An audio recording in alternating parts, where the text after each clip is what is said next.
and on we'll go.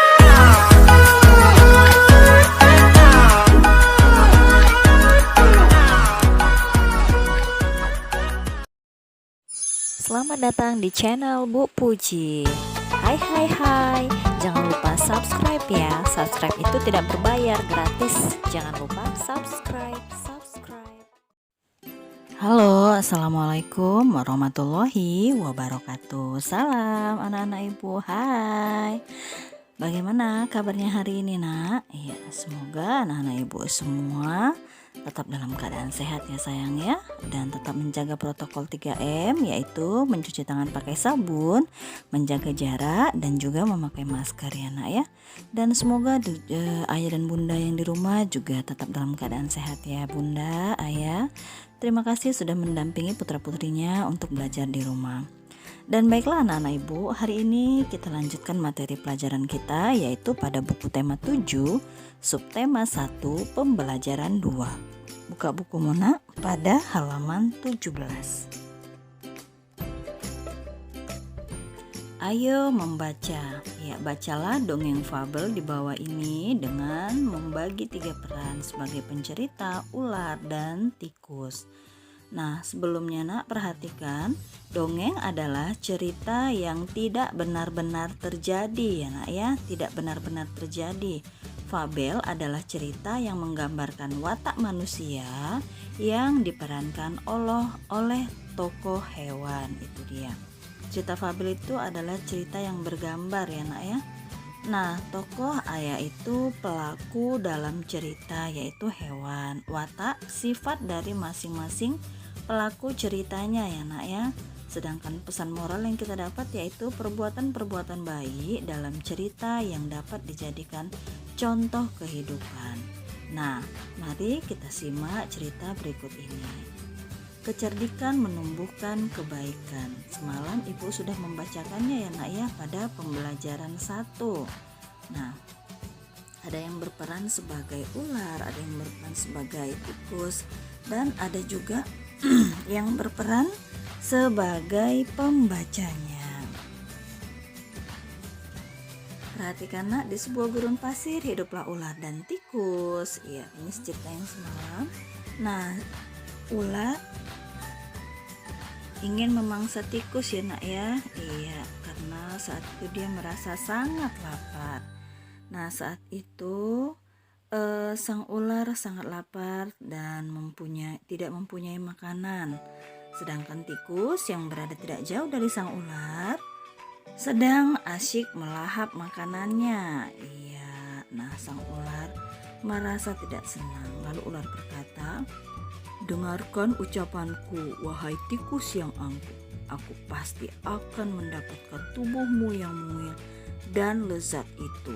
Itulah kata sang ular. Tikus menjawab, "Hei ular, berusaha dan bekerjalah. Jangan hanya berani mengancam. Kalau hanya mengancam, seekor semut pun bisa." Itu jawaban dari si tikus ya nak ya. Sang ular sangat marah mendengar ejekan tikus. Ia lalu kembali ke sarangnya dengan perut yang sangat lapar.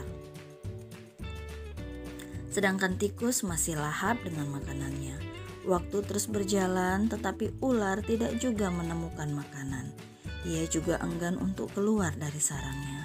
Sementara si tikus tidur lelap di sarangnya, ular masih dalam keadaan lapar, segera mengendap-endap mendekati sarang tikus. Nah, tikus saat itu berada di sisi sang ular. Iya, yang kelihatannya sang tikus sedang tertidur pulas ya nak ya. Nah, dari cerita ini kita dapat menyambungkan kata-kata ular. "Hei tikus, aku sudah berada di sebelahmu dan siap untuk menyantapmu." Tikus segera terbangun dari tidurnya. Sambil berpura-pura menguap, ia mulai memutar otak agar bisa lolos dari cengkeraman sang ular. Kemudian tikus berkata lagi, "Tunggu dulu ular sahabatku, kalau kau ingin memakanku, kau harus berpikir dulu. Kita hanya berdua di sini, tidak ada hewan lain. Jika kau memakanku, maka kau akan sendiri. kau tidak akan mempunyai teman yang dapat kau ajak mencari makan. Kalau begitu, kau tidak akan makan dan akhirnya kau akan mati. Itulah yang dikatakan si tikus kepada sang ular. Sejenak sang ular terdiam. Ia mencoba merenungkan nasihat dari si tikus. Nah, ular berkata lagi, "Jadi kita tidak bisa hidup sendiri?" tanya sang ular. Tikus menjawab, "Tentu, bukankah kita bisa berteman dan tentunya kita dapat mencari makan bersama? Bukankah itu lebih menyenangkan daripada nantinya setelah kau memakanku, kau hanya akan hidup sendiri?" Itulah jawaban tikus.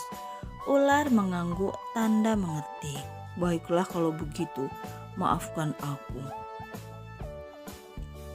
Tikus pun memaafkan ular. Mereka tersenyum bahagia. Kemudian beranjak mencari makanan bersama-sama. Iya, itulah cerita tadi. Nah, sikap kebersamaan yang dilakukan oleh ular dan tikus dari cerita tersebut kira-kira apa yang dapat anak-anak ibu simpulkan? Semalam kita sudah membacanya. Iya, sikap kebersamaan yang dilakukan oleh ular dan tikus adalah memutuskan untuk berteman dan mencari makan bersama. Nah, selanjutnya bagaimana sikap kita kepada teman yang berambut keriting atau berambut lurus? Apakah kita harus memusuhi? Iya, sikap kita yaitu tetap berteman dengan rukun, menghargai dan tidak mengejek, tetap berteman dengan baik karena perbedaan itu indah ya sayang ya. Berteman tidak boleh dibeda-bedakan ya nak ya. Walaupun berbeda, kita harus tetap hidup rukun, tetap hidup bersatu ya sayang ya. Nah, demikianlah tadi pelajaran kita. Kita sudah membaca dongeng fabel. Ya, dongeng itu tadi adalah cerita yang tidak sesungguhnya ya nak ya. Sedangkan fabel adalah cerita yang bergambar atau mengenai hewan. Nah, seperti yang sudah kita baca ini adalah cerita ular dan tikus. Makanya dia dikatakan cerita fabel. Nah, tadi juga sudah kita bahas mengenai apa itu dari karakter dan juga pesan yang bisa diambil dari cerita tersebut.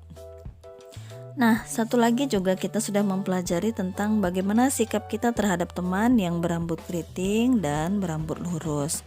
Nah, untuk tugas kali ini adalah hanya tinggal menuliskan materi yang ibu kasihkan saja tadi, yaitu menuliskan apakah itu dongeng dan apakah itu fabel, lalu menuliskan bagaimana sikap kita terhadap teman yang berambut keriting atau berambut lurus seperti yang sudah ibu berikan tadi ya nak ya. Pada materi anak-anak ibu hanya tinggal menuliskan kembali saja dari materinya, yaitu mulai dari pengertian dongeng dan pengertian fabel dan sikap terhadap teman yang berambut keriting atau berambut lurus. Baiklah, ibu rasa demikian untuk pelajaran kita hari ini. Semoga anak-anak ibu dapat memahaminya ya sayang ya. Jangan lupa untuk membacakan cerita mengenai ular dan tikus kembali di rumahmu ya sayang. Jika masih ada yang ingin ditanyakan dan belum dipahami, bisa menanyakannya langsung kepada ibu ya sayang ya. Mintalah bantuan orang tuamu untuk mengerjakan tugasmu di rumah. Baiklah, ibu sudahi dengan wassalamualaikum warahmatullahi wabarakatuh. Selamat pagi, salam anak-anak ibu.